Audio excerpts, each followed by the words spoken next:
tema da nossa lição, irmãos, é despertados pela aflição. Esse é o tema da lição, despertados pela aflição. Então nós vamos falar justamente nisso que propõe o tema, o despertamento espiritual que vem por meio da aflição. Salmo 119, versículo 71, antes de nós lermos o Êxodo, você tem aí na folha, o Salmo 119, versículo 71, é o nosso versículo para memorizar. Então diz assim: foi-me bom ser afligido, a fim de aprender vossos decretos. Foi-me bom ser afligido, a fim de aprender vossos decretos. Então a Bíblia vai nos ensinar a vermos propósito na aflição. E aqui o salmista, ele vê propósito. Ele viu que pela aflição, ele aprendeu a observar os mandamentos de Deus. Assim como Paulo, em 2 Coríntios, vai falar lá sobre o espinho da carne, em que ele ora a Deus para que Deus tire dele o espinho da carne. Ele pede por 3 vezes, mas Deus não tira o espinho da carne. Por quê?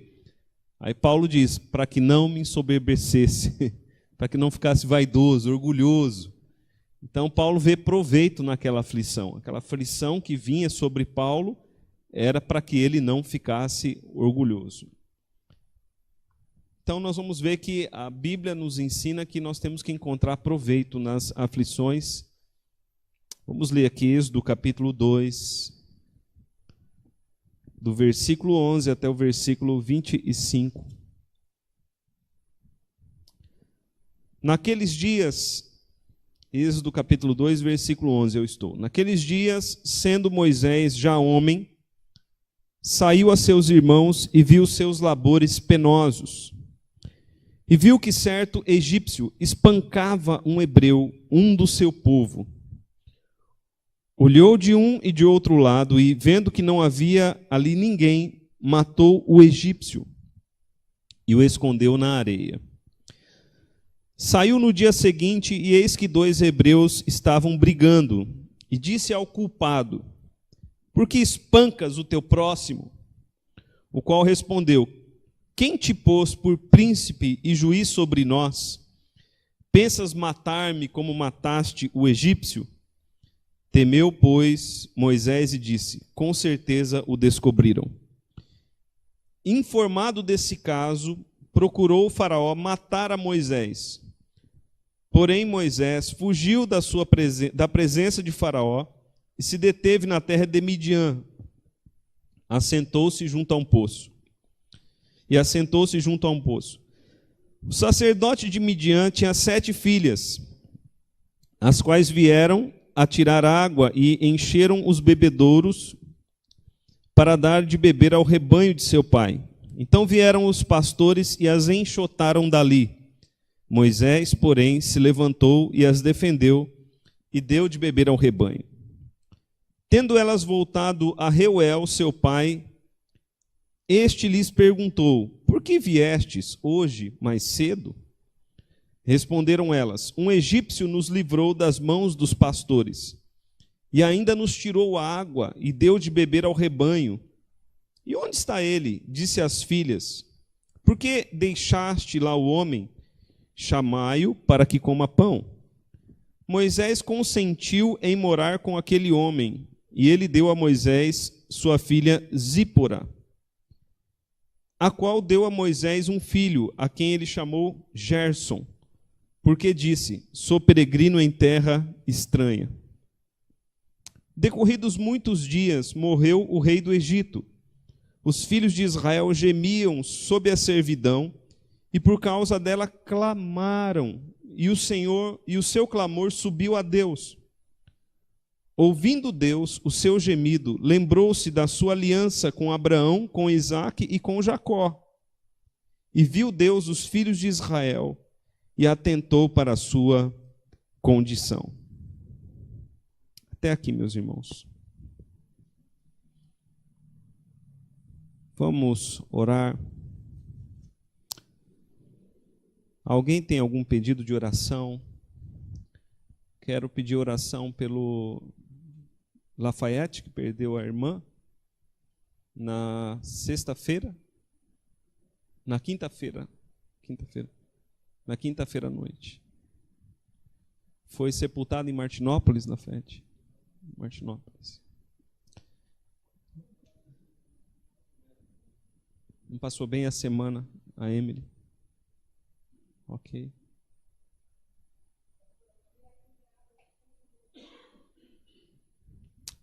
Cunhada da Undina. Certo. Senhor nosso Deus, nós nos colocamos diante de Ti, Senhor, em oração e intercessão. Pai, em nome de Jesus, nós colocamos diante de Ti, Pai, as nossas vidas, pedindo a Tua graça, Tua misericórdia sobre nós, Pai. Tua palavra diz que nós somos Teus filhos, o Senhor nos trata como filhos. Tua palavra nos ensina claramente que se os nossos pais nos dão coisas boas, muitas vezes sendo maus nos dão coisas boas, quanto mais o nosso Pai Celeste nos dará coisas boas se lhe pedirmos. Pai, em nome de Jesus, nós pedimos a Tua graça sobre o Teu povo. Pedimos, Pai, que o Senhor seja com Lafayette, com seus irmãos, com a sua família. Que o Senhor traga, Pai, consolo, em nome de Jesus, nesse momento de perda. Pedimos, Pai, visita a Emily, que não passou bem essa semana, mas nós pedimos que, em nome de Jesus, agora ela fique bem. Para a glória do Teu nome, ó Deus, nós pedimos isso.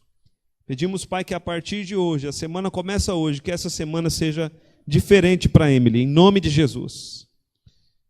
Pedimos, Pai, pelo irmão da Alessandra, que sofre com depressão, Pai. Sabemos que essa é uma doença que tem acometido muitas pessoas. Pedimos que o Senhor o ajude, em nome de Jesus. Que o Senhor dê a ele o despertamento que ele precisa, a graça que ele precisa, Pai. Sabemos que o Senhor pode curá-lo dessa depressão. Sabemos, Pai, que o Senhor pode usar essa depressão para levá-lo a um despertamento também.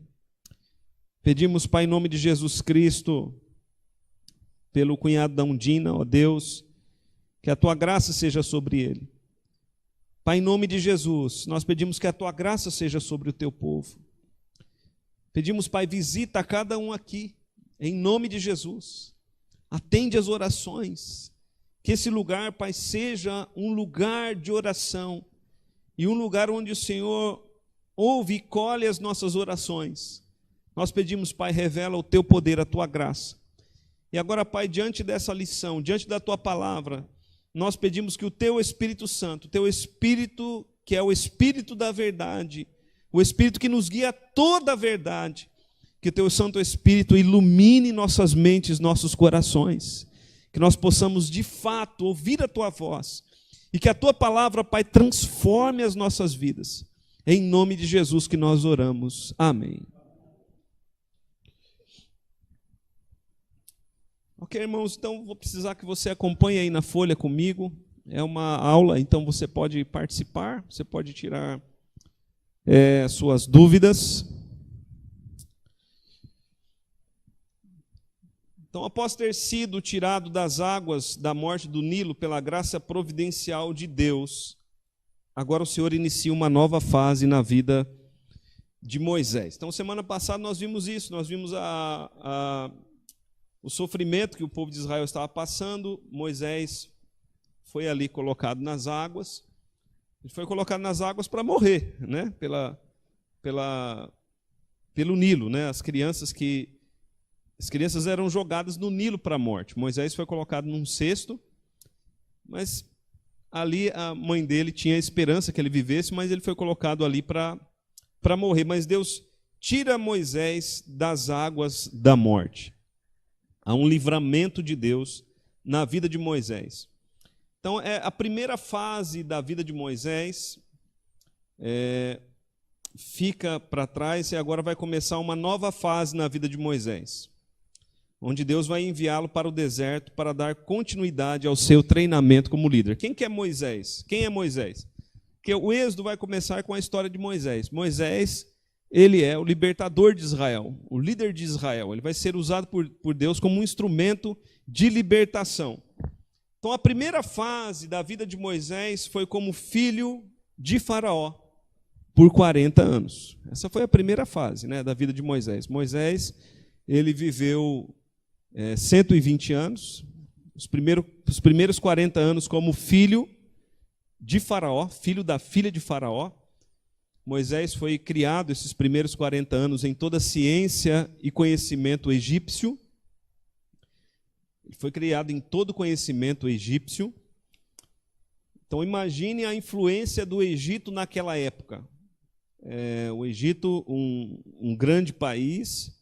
O Egito é como se fosse os Estados Unidos hoje, né? A maior potência mundial da época.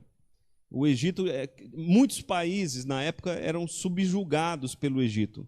Eram países que serviam ao Egito.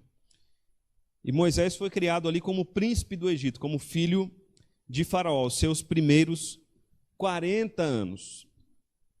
Depois ele passou 40 anos no deserto, como nós vamos ver, 40 anos no deserto ali, numa vida aprendendo a pastorear. E depois, os outros 40 anos, ele viveu como realmente líder do povo de Deus, levando o povo de Deus até as portas da terra prometida. Então, veja ali na folha.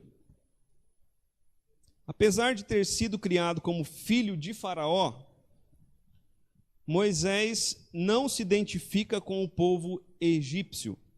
Ele se identifica com o povo hebreu. Ele se identifica com os hebreus. Irmãos, isso aqui é muito interessante. Porque em nenhum momento Moisés vai dizer assim, sou egípcio.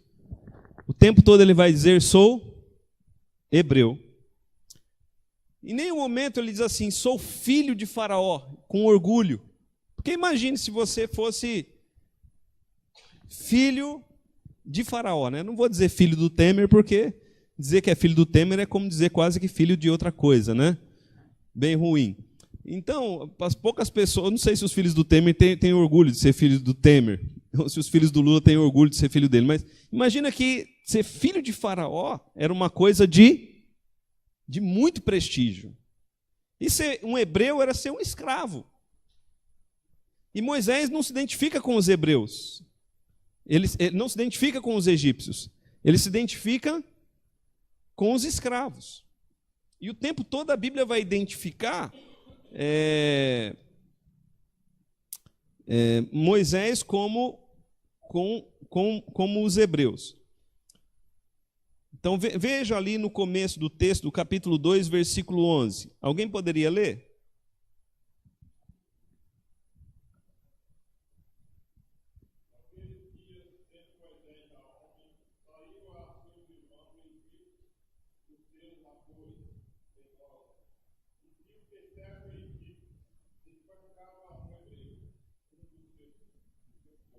Então aí ele viu que o egípcio espancava um hebreu, um do seu. Então ele é meu povo, esse é meu povo, né? Não os egípcios. Os hebreus são o meu povo. Agora veja lá, imagine como Deus preservou Moisés de forma espiritual, antes de nós lermos aí os textos. Porque como filho de Faraó, Moisés foi criado diante dos deuses egípcios. Imagine que a família de Faraó, ela tinha lá os cultos egípcios. O principal deus do Egito era Faraó. Faraó era considerado um deus. Mas lá no Egito haviam muitos deuses importantes. E Moisés foi criado diante desses deuses também. Quando ele era criança, Faraó e a família de Faraó ia adorar os deuses egípcios. Agora Moisés foi amamentado por quem? Pela sua própria mãe. E a mãe de Moisés, será que ela não ensinou a ele a história dos hebreus? Então Moisés foi criado em duas culturas, a cultura da idolatria e a cultura dos hebreus. Ele aprendeu tanto que eram os deuses egípcios quanto eram os deuses hebreus. Mas em nenhum momento ele se identifica com os deuses egípcios ou com os egípcios. Ele se identifica sempre com os hebreus e com o Deus hebreu. Então Deus preserva Moisés espiritualmente. Os irmãos entenderam isso, irmãos? Veja lá Atos, capítulo de número 7. Nós vamos ter que ler esses dois textos aqui. Atos dos Apóstolos, né?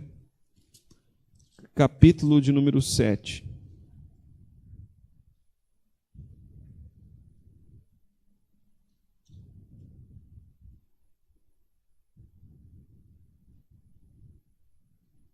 Então, vê como Moisés se identifica com os hebreus. Atos, capítulo 7, versículo 23.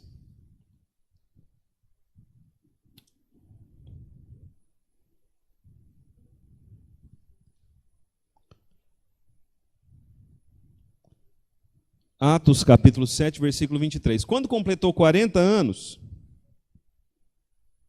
que é a idade da maturidade, a idade onde se atinge a maturidade. Então, eu ainda não completei 40 anos, viu, irmãos? Quando completou 40 anos, veio-lhe a ideia de visitar seus irmãos, os filhos de Israel. Então, aqui o texto deixa claro que ele vai propositalmente visitar os seus irmãos, ou seja, ele se identifica com os filhos de Israel. Vendo o homem tratado injustamente, tomou-lhe a defesa e vingou o oprimido, matando o egípcio. Ora, Moisés cuidava que seus irmãos entenderiam que Deus os queria salvar por intermédio dele. Eles, porém, não compreenderam. No dia seguinte, aproximou-se de uns que brigavam e procurou reconduzi-los à paz, dizendo: homens, vós sois irmãos, por que vos ofendeis uns aos outros? Mas o que agrediu o próximo repeliu, dizendo: quem te constituiu autoridade, juiz sobre nós? Acaso queres matar-me como fizeste ao egípcio? A estas palavras Moisés fugiu e tornou-se peregrino na terra de Midian, onde lhe nasceram 2 filhos. Agora vá lá para Hebreus capítulo 11, versículo 24. Ou quem achar pode ler. Hebreus capítulo 11, versículo 24.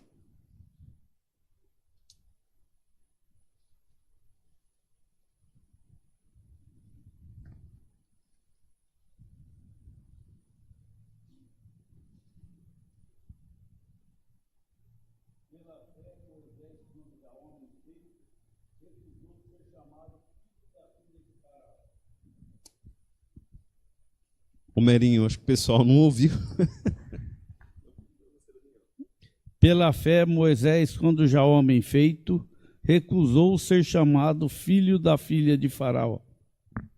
Então, quando ele atingiu a idade madura, quando ele chegou aos 40 anos, talvez na sua adolescência, isso é inferência minha, viu, irmãos? É inferência ao que diz a Bíblia.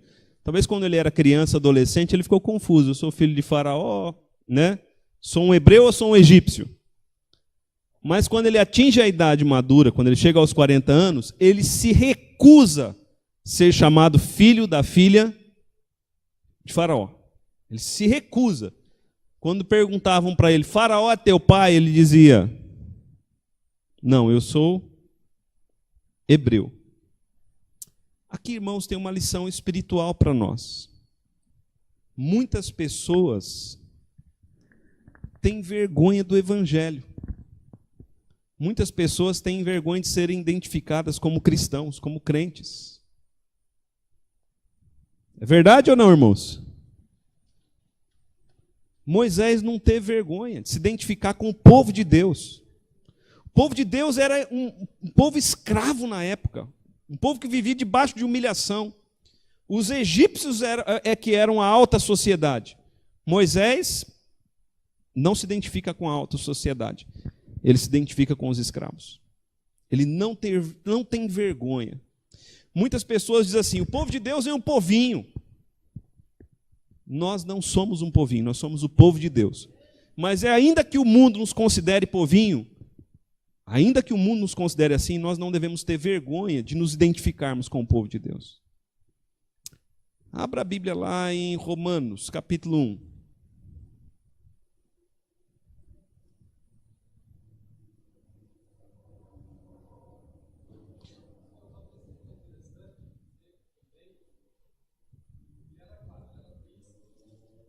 Ele era príncipe no Egito.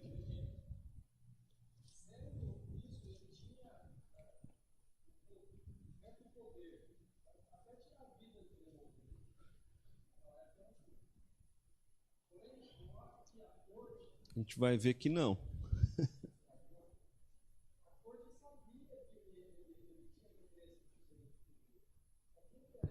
Sim.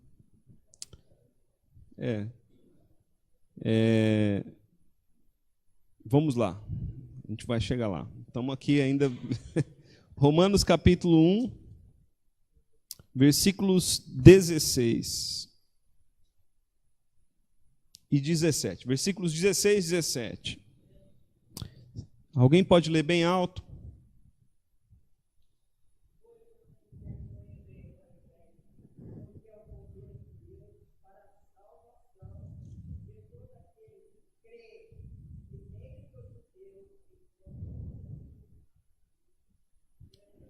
Versículo 17 também.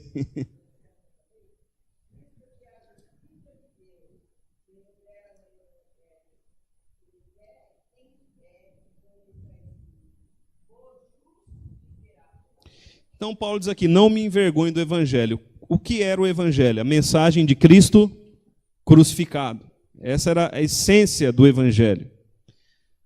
Agora lá a Bíblia vai dizer o quê? Que essa mensagem do evangelho, ela era loucura para os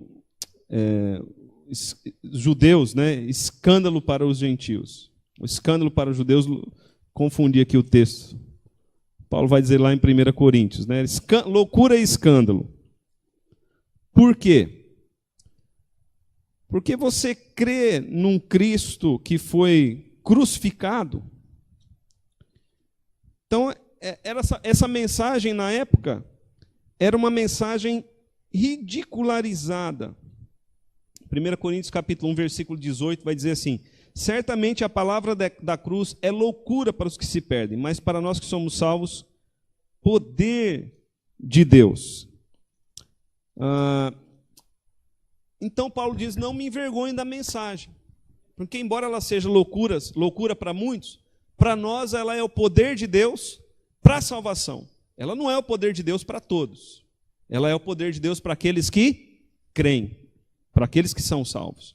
Paulo diz, não me envergonhe.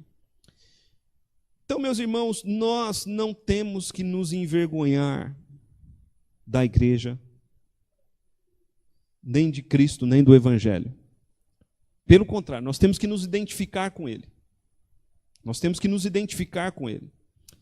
E nós temos que apresentar as nossas credenciais de cristãos ao mundo, para que o mundo saiba que somos cristãos. E eu entendo como Moisés, nós devemos nos recusar a fazer parte desse mundo.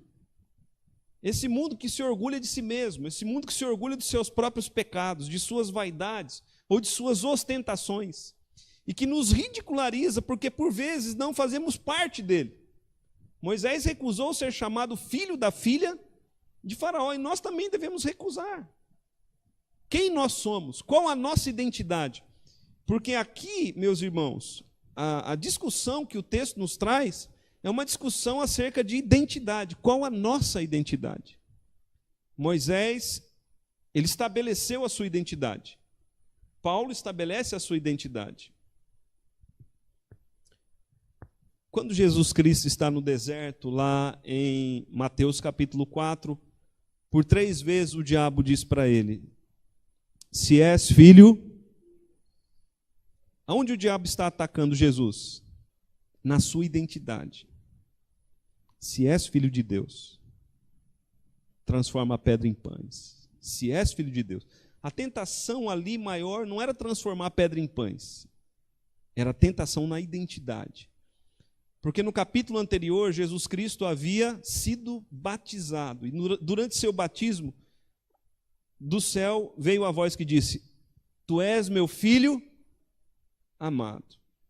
Mas no decorrer da vida de Jesus, o diabo dizia para ele, será que você é mesmo filho de Deus? Quem somos nós? Qual a nossa identidade? A igreja, quando ela assume a sua identidade, ela cria um impacto no mundo. Mas a igreja que encolhe na sua identidade, ela não cria impacto em lugar nenhum. Então vamos lá. Então Moisés, ele não se identifica com o povo egípcio, ele se identifica com o povo hebreu. Diante do sofrimento de um hebreu, ele mata um egípcio. Ele mata um egípcio, porque o capítulo 2 de Êxodo vai dizer que, versículo 11, viu que certo egípcio espancava um hebreu, um do seu povo. Olhou de um lado e de outro lado, e vendo que não havia ali ninguém, matou o egípcio e o escondeu na areia. Aqui vemos Moisés entendendo que poderia ser usado por Deus para ser o libertador do seu povo. E isso, de fato, o texto lá de Atos nos diz, né? Quero abrir lá em Atos novamente. Qualquer coisa você não só ouvir, não precisa abrir, mas só para confirmar. Atos capítulo 7, o versículo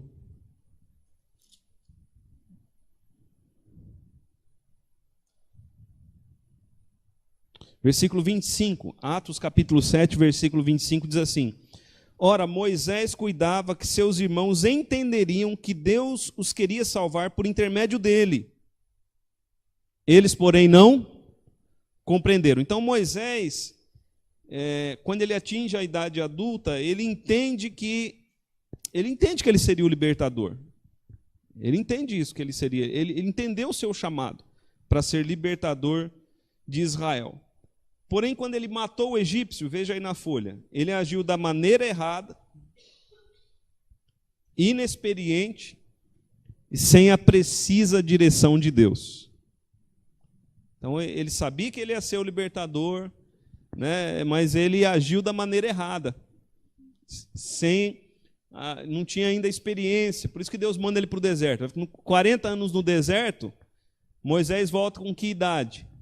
80 anos, quer dizer, já volta, se 40 anos é a idade madura, 80 anos é a idade já da experiência, né? A idade da experiência, pessoa já vivida. Moisés já volta experiente, vivido, e agora ele pode ser usado por Deus com mais sabedoria para libertar o povo de Israel. Não demorou um dia, irmãos, não demorou um dia para que descobrissem o crime de Moisés. Ele pensou que ninguém tinha visto o assassinato que ele cometeu, mas alguém viu, ou o hebreu que ele salvou contou para os outros a história. Não é assim, irmãos? Quem contou que Moisés matou o egípcio? Ou alguém viu, alguém estava escondido em algum lugar, viu, ou a pessoa que foi salva por ele saiu falando: olha, Moisés me salvou. Tinha um egípcio me batendo, eu ia morrer, e eu fui salvo por Moisés. E aí a história se espalhou. A história, né, divulgou-se. Ok. Até aqui tudo bem, irmãos? Sim.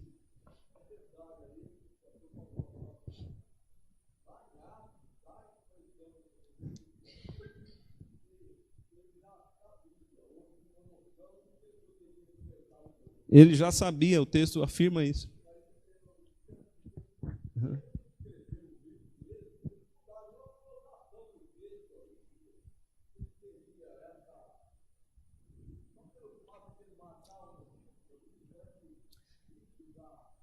Moisés, ele relata a história.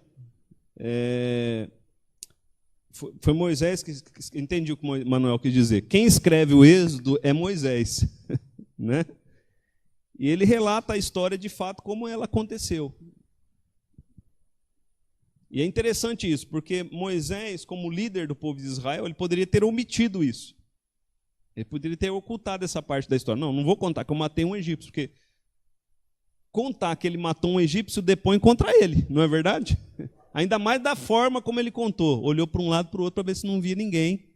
Quando viu que não tinha ninguém, foi lá e pá, matou o egípcio. Ninguém contaria essa história. Mas Moisés conta porque ele está ali de fato sendo iluminado, inspirado pelo Espírito Santo. nós omitiríamos essa parte da história, mas Moisés não omite porque é a inspiração divina sobre ele. Diante da justiça de Faraó, veja ali, irmãos, terceiro parágrafo da nossa folha. Diante da justiça de Faraó, porque qual era a justiça de Faraó? Moisés tem que morrer, né? Veja ali o Êxodo, capítulo de número 2, mais uma vez. Versículo de número 15.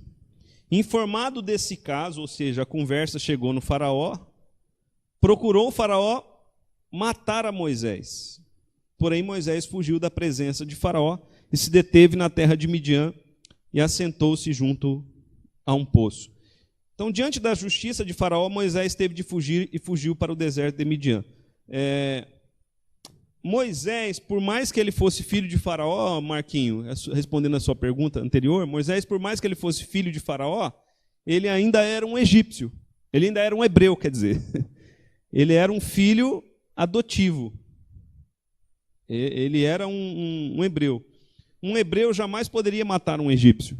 Ele seria condenado à morte, era pena de morte, pela lei egípcia. E quando Moisés mata um egípcio, o que a lei exige para Moisés? Pena de morte.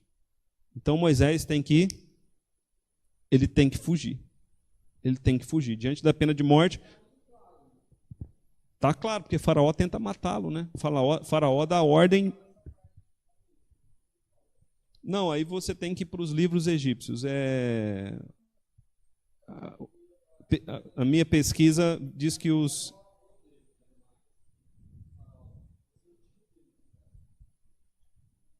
Não, acho que é o pai dele. Informado Faraó, né? Ele foi criado por esse Faraó aqui. Informado desse caso, procurou o Faraó matar Moisés.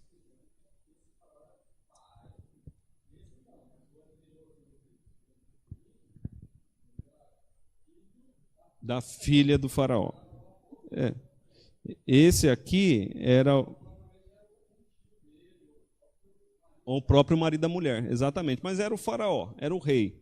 E a autoridade dele, ele tinha que cumprir a lei. A lei egípcia exigia que ele fosse morto. Então ele procura meios para matar o Moisés. E o Moisés foge, né? O Moisés foge. Aí vem uma coisa um tanto... Tá, ok. Ele foge. Vamos ver aqui. Vamos por parte. Eu ia adiantar uma parte, mas vamos por parte. Ele foge para onde? Para Midian. Os de Midian eram descendentes de Abraão. Porque lá em Gênesis, capítulo 25, Abraão tem vários filhos. E esses filhos de Abraão, ele separa do Isaac e manda para a terra do Oriente. Essa terra do Oriente é onde ficava Midian. Então, esses de Midian, eles eram descendentes de Abraão, segundo os pesquisadores históricos. Ok, nesse tempo Moisés tinha 40 anos, nós já lemos os textos bíblicos aqui. Os irmãos entenderam onde Moisés foi parar? Foi parar entre os descendentes de Abraão, lá em Midian. A atitude de Moisés em assassinar o egípcio era contra as leis do Egito, mas não contra as leis de Deus. Vou explicar isso aqui, é uma coisa que não é muito fácil da gente entender, né? Porque alguém pode perguntar assim, pastor, Moisés podia matar o egípcio? Em tese não, né, irmãos? Moisés ele fez errado ali em matar o egípcio. Só que em nenhum momento a Bíblia vai acusar Moisés de assassino. Por quê? Porque entende que Moisés ele livrou o hebreu da morte. Ele livrou aquele hebreu da morte, da opressão. Então tem alguns textos aqui, vamos ler lá Atos capítulo 7.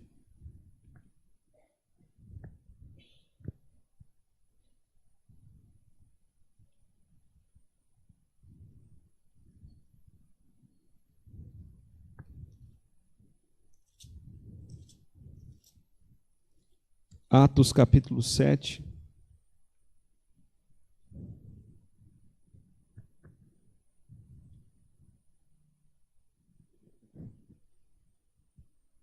Versículo 24.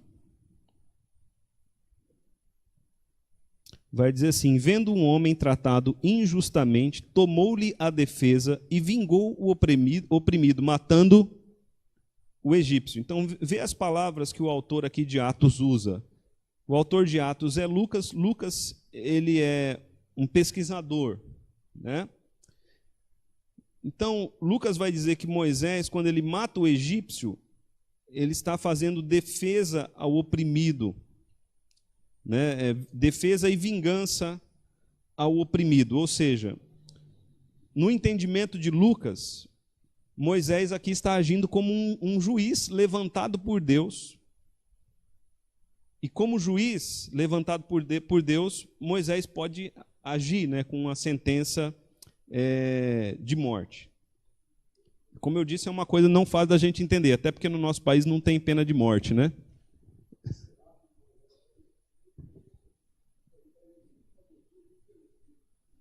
Muito bom, é bom ter um advogado, né? O advogado de Moisés, viu, irmãos? Diz que Moisés agiu em legítima defesa de terceiro, né? O presbítero Manuel ficou vermelho, mas cooperou grandemente aqui, porque estava difícil defender o Moisés. É porque em nenhum momento a Bíblia vai trazer acusação que Moisés ele agiu com um crime de assassinato. E os autores bíblicos sempre vão se levantar em defesa de Moisés, né? Dizendo, como diz Lucas aqui, né? Vendo o homem tratado injustamente, tomou-lhe a defesa e vingou o oprimido. Ou seja, é bom saber que existe essa brecha da lei aí, viu, presbítero Manuel? Irmãos, não saiam matando, viu? Não façam como Moisés.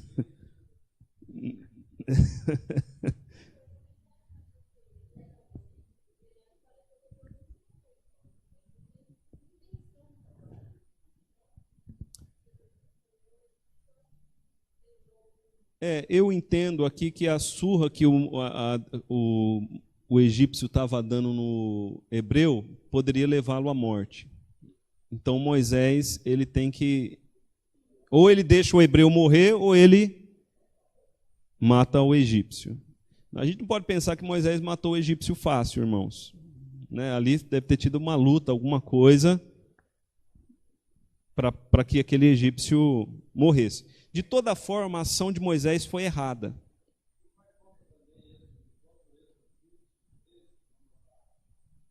Então, aí a lei não matarás. Em alguns textos a lei vai dizer isso, não matarás. Mas em alguns textos Deus vai dizer, vai lá e mate. Né? Como nós vamos ver no estudo nosso aqui aprofundado do Êxodo. Muitas vezes Deus levanta o seu povo como espada de vingança, um instrumento de justiça. Instrumento de justiça. Porque o próprio Paulo vai dizer que um juiz, na sua posição de juiz, ele pode até decretar pena de morte. Um juiz na sua posição de juiz. Mas não como pessoa. Como pessoa ele não pode matar, mas como juiz ele pode, né? Se a pena exigir representar. Então, não é o caso aqui, mas aqui o Moisés aqui ele é levantado como um juiz, os autores bíblicos como um juiz que é levantado por Deus. Ele vai ser libertador de Israel. Ainda não é. Por isso que ele agiu errado, Marquinhos. Ele entendeu, mas ao mesmo tempo Deus justifica ele. Essa é a questão que eu estou tentando explicar aqui. Como eu disse, não é uma coisa simples de explicar, porque Deus vai justificar o Moisés. Em nenhum momento Deus vai condená-lo por isso. Pelo contrário, Deus vai justificá-lo. Deus vai justificar a ação dele. E a ação dele é justificada pelo presbítero Manuel. Né? Legítima defesa de terceiro. Advogado é uma bênção, viu, irmãos? Manuel, cobra os honorários de Moisés quando você chegar lá no céu.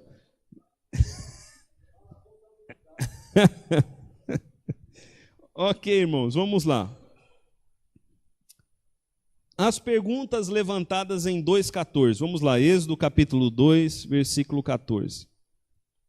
As perguntas levantadas no capítulo 2, versículo 14.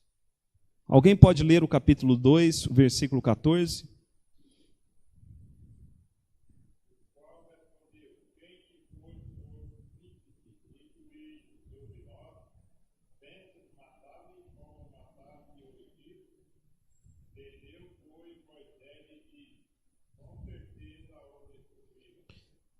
Então aqui tem uma pergunta, né? Quem te pôs por príncipe ou juiz sobre nós? Porque Moisés ele age dessa maneira, ele age como juiz. Ele julga a causa e ele mesmo ali dá a sentença e faz a ação. Então as perguntas levantadas em 2,14, mais adiante na história, Deus confirmará Moisés como príncipe e juiz. Deus é que levanta Moisés como príncipe e juiz. Só que o povo não entendeu ainda, não tinha entendido.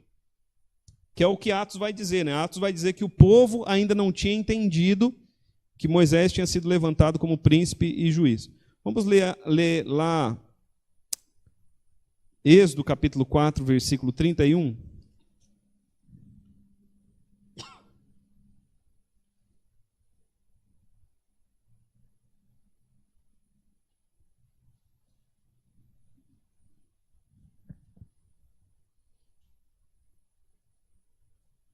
Êxodo 4:31. E o povo creu, e todos, ouvindo que o Senhor havia visitado os filhos de Israel, e lhes viram a aflição, inclinaram-se e o adoraram. Aqui todo o povo de Israel, aqui, logo adiante na história a gente vai ver capítulo 4, reconhece Moisés como quem? Como príncipe e juiz levantado por Deus para trazer libertação. Veja ali na folha, Moisés foi acolhido no deserto por descendentes de Abraão.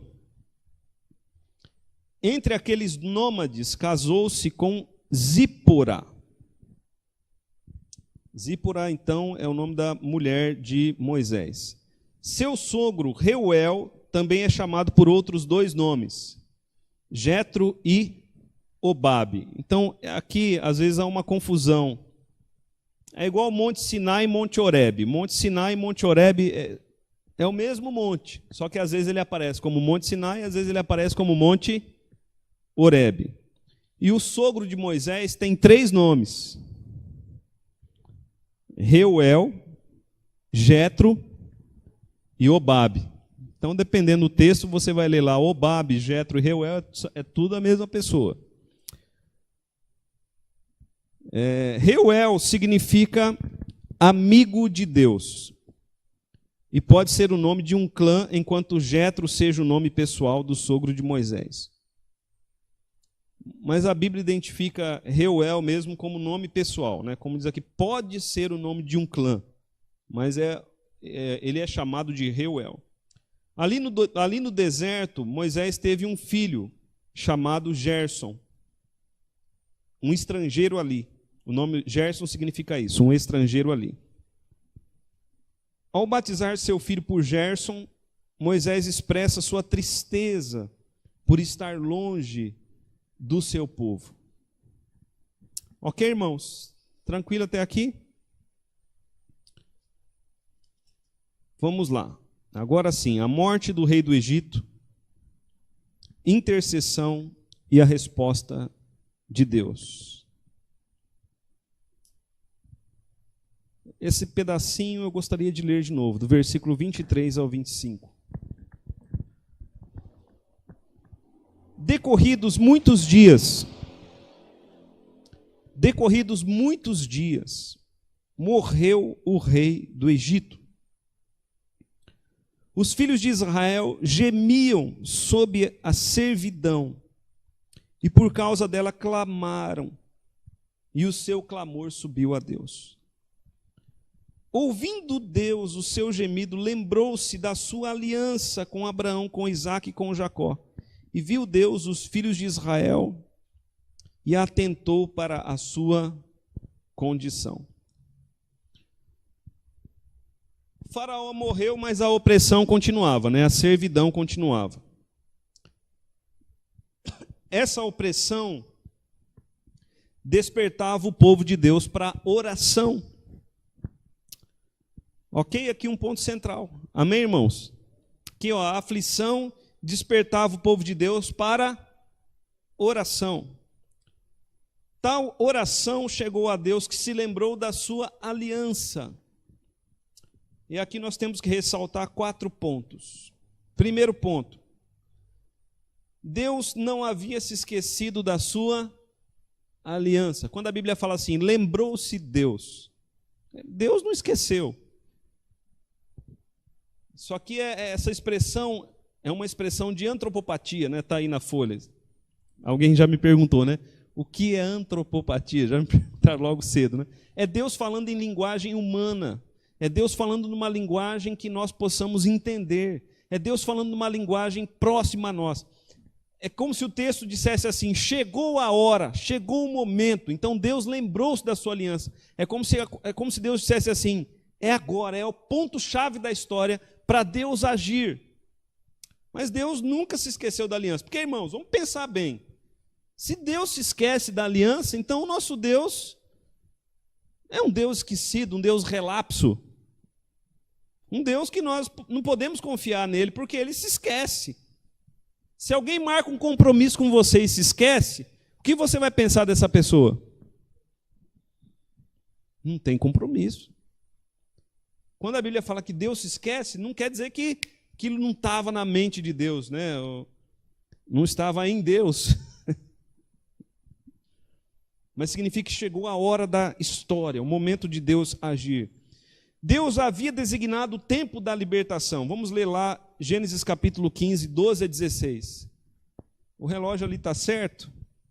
Não é o passo do tempo, né? Eu tenho 10 minutos.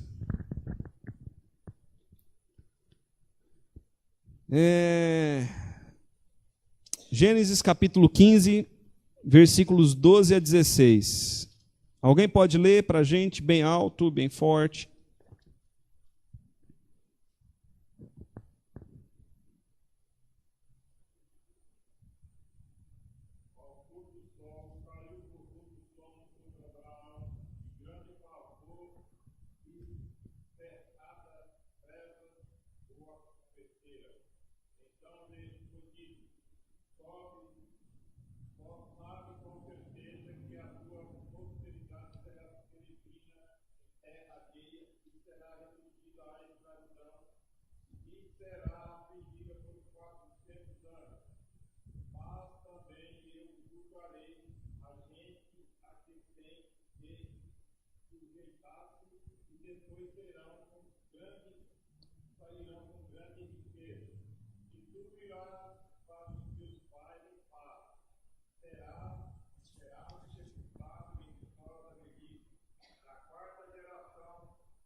Até aí, meu irmão, até o 16. Até o 16. Então Deus entra numa aliança com Abraão. Na aliança que Deus fez com Abraão, Deus disse o quê para Abraão? Deus disse assim, Abraão, você vai morrer, né? Vai morrer em paz, mas teu povo vai ficar 400 anos em sofrimento. Depois de 400 anos, eu vou me levantar, vou julgar aquela gente, vou tirar o povo de lá, e o povo vai voltar para cá, para a terra prometida. Então veja só, Deus não havia se esquecido da aliança, ponto 1, ponto 2.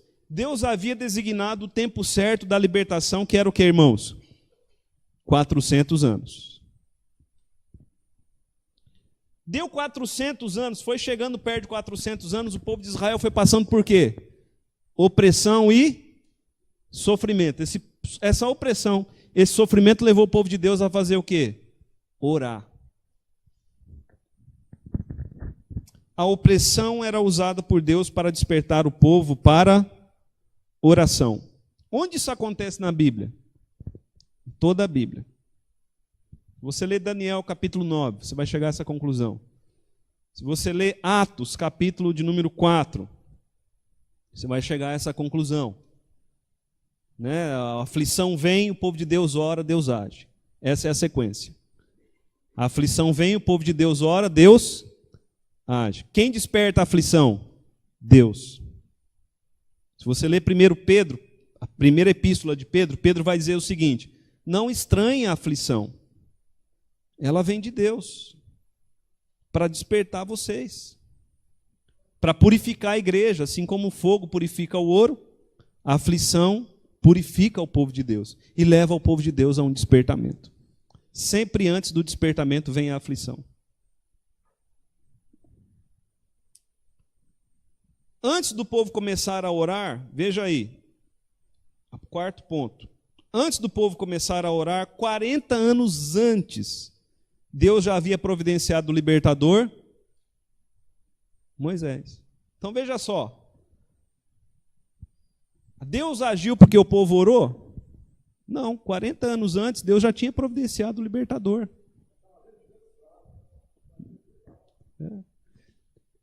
40 anos antes, Deus já tinha providenciado o libertador. Quando o povo está orando, Deus já tinha providenciado o libertador, 40 anos atrás. Moisés estava sendo preparado. Aqui, na verdade, já tinham passado quase 80 anos. Moisés já, né? Quando Daniel ora pela libertação, para o povo sair do cativeiro, Daniel capítulo 9, quando Daniel ora para o povo sair do cativeiro, irmãos, Daniel está orando, Deus já havia determinado, o cativeiro vai durar 70 anos. Deus já estava providenciando a volta para a terra prometida, mas Daniel ora. Deus diz assim para Elias: Elias, não vai chover sobre a terra por 3 anos. O que Elias faz? Vai orar. Deus fala para ele, não vai chover, mas ele ora para que não chova. Senhor, não manda chuva. O Senhor disse que não vai mandar chuva, então não manda chuva. Depois Deus diz assim para Elias: Elias, vai chover. O que Elias faz? Vai orar. Senhor, o Senhor disse que ia chover, então manda chuva. O que é a oração? A oração é uma resposta à palavra de Deus. Amém, queridos? A oração é uma resposta à palavra de Deus. O que Deus diz na sua palavra? É isso que nós temos que orar. É isso que nós temos que orar. Quando nós oramos a palavra, nós oramos para que ela se cumpra. Deus já disse que vai se cumprir, mas nós temos que orar porque isso faz parte do projeto de Deus. Nós temos que nos envolver com o projeto de Deus. E a maneira de nos envolvermos com o projeto de Deus é a oração. A oração não é para mudar a história, mas para que a história se cumpra. A Bíblia diz que o Evangelho vai chegar a todas as nações. O que nós temos que orar? Senhor, o Senhor disse que o Evangelho vai chegar a todas as nações. Então que o Evangelho chegue a todas as nações. Salmo de número 2 diz assim: pede-me e dar-te-ei as nações por herança. Nós temos que orar. Deus já disse que vai acontecer, mas nós temos que orar para nos envolvermos com o projeto de Deus. Os irmãos estão entendendo um pouco a dinâmica da oração? Então veja ali, por que Deus permite, estou no penúltimo parágrafo, por que Deus permite ou providencia que seu povo passe por sofrimento? É uma questão, né, que Deus poderia fazer tudo sem sofrimento, mas por que Deus permite o sofrimento? Por algumas razões, como quebrar o orgulho. A oração é um meio de humilhação. E a Bíblia diz assim, que aquele que se humilha é exaltado. E a oração é um meio de humilhação. Para quebrar o orgulho, corrigir pecados, porque quando oramos, nós nos colocamos na presença de Deus, irmãos. Nos quebrantamos e nossos pecados são corrigidos. Só há um meio de corrigir pecados, estando na presença de Deus. Destruir em nós a autoconfiança, produzir quebrantamento, mas o ponto principal é despertar o povo para orar e perceber a mão de Deus agindo na história para cumprir seus decretos referentes à aliança. Qual era a aliança, irmãos? Deus libertaria o seu povo. Quando a gente ora, a gente vê a mão de Deus agindo para cumprir os seus decretos. Sabe o que falta para nós? Conhecimento dos decretos de Deus. Porque se nós conhecemos os decretos, nós vamos orar pelo cumprimento dos decretos. A Bíblia, quando as pessoas leem Apocalipse, algumas pessoas ficam com medo. Não, Apocalipse foi dado para a gente orar, para que o decreto se cumpra. Nós estamos na mão de Deus. Deus é soberano, Ele cuida do seu povo. A terra de Gozém, veja ali, tenho aí 5 minutos, né? A terra de Gozém era um lugar de conforto e fartura no Egito. Era onde o povo de Deus estava, né? Na terra de Gozém. Uma área entre 48 e 64 quilômetros de extensão. Eu não sei o tamanho de rancharia. É grande também, né? Dá tudo isso? 48 quilômetros por 64 quilômetros.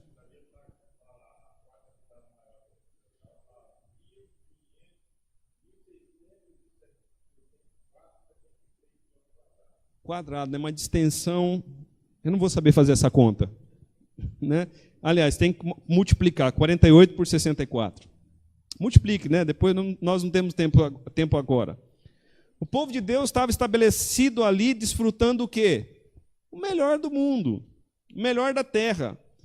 Imagine você, se você estivesse desfrutando o melhor desse mundo, você ia querer sair daqui? Mas de jeito maneira. Não quero, eu quero ficar aqui. Deus, aqui a vida é boa.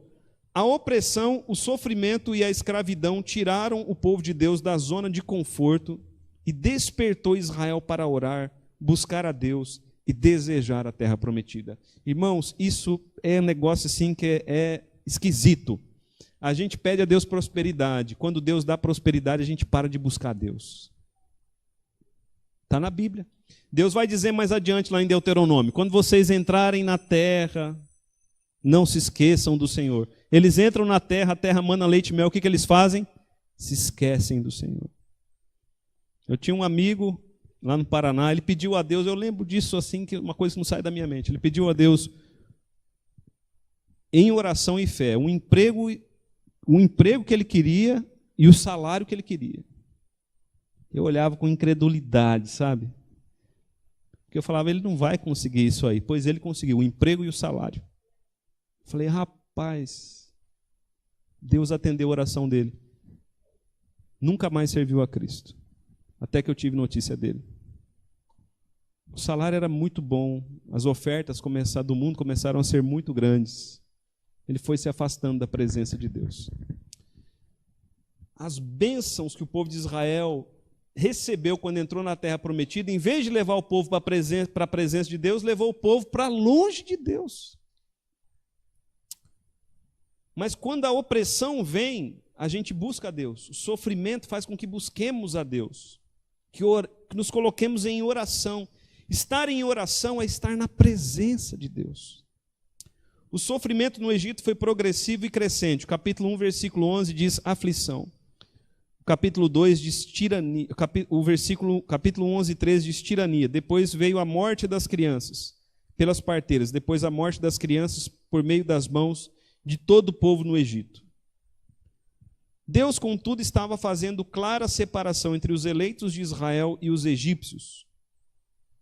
Como faz a águia, Deus empurra os filhotes para fora do ninho, ou ainda retira deles o próprio ninho. Você pode ler depois Deuteronômio 32. Sabe o que é a aflição?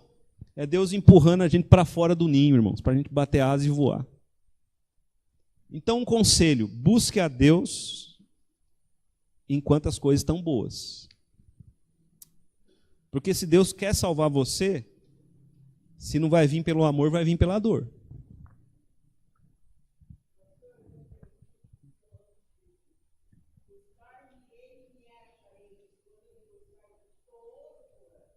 Exato.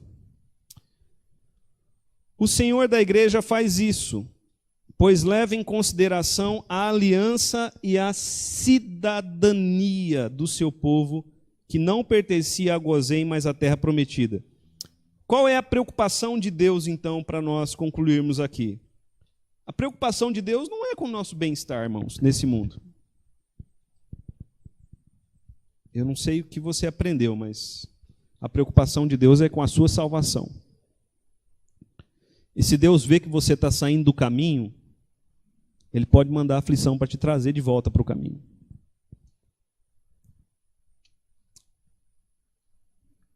ou a aflição pode ser simplesmente para te manter no caminho. Como que funciona isso? Porque muitas vezes nós não entendemos. Deus sabe lidar com cada um e com cada coração. A preocupação de Deus é com a promessa que Ele fez para nós. Ele fez uma promessa a Abraão. Essa era a preocupação de Deus, cumprir a sua promessa, cumprir a sua aliança. Em nenhum momento Deus diz assim para Abraão: Abraão, o povo vai ficar por 400 anos sofrendo. Abraão, ai meu Deus. Não, isso não acontece. O povo está ali, está debaixo do meu cuidado, está debaixo da minha soberania. Deus é soberano.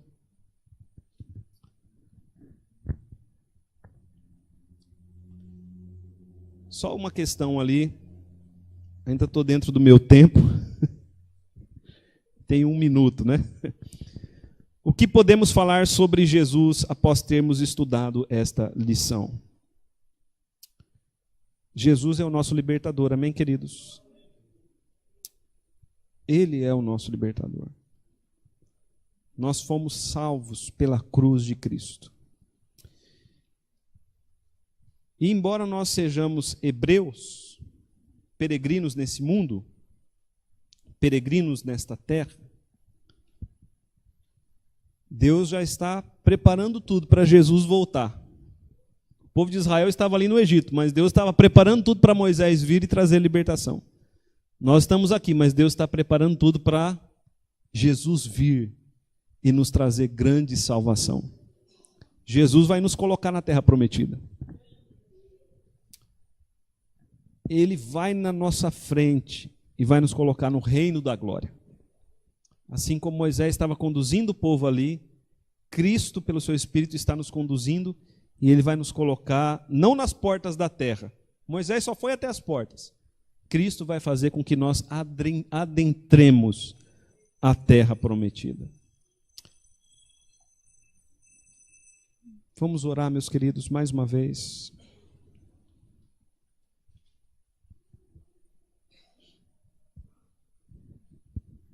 Coloque seu coração diante de Deus. Ouça a voz de Deus que fala pela sua palavra e pelo seu Espírito. Salmo 119, 71 diz assim: foi bom para mim ser afligido, a fim de aprender os teus decretos.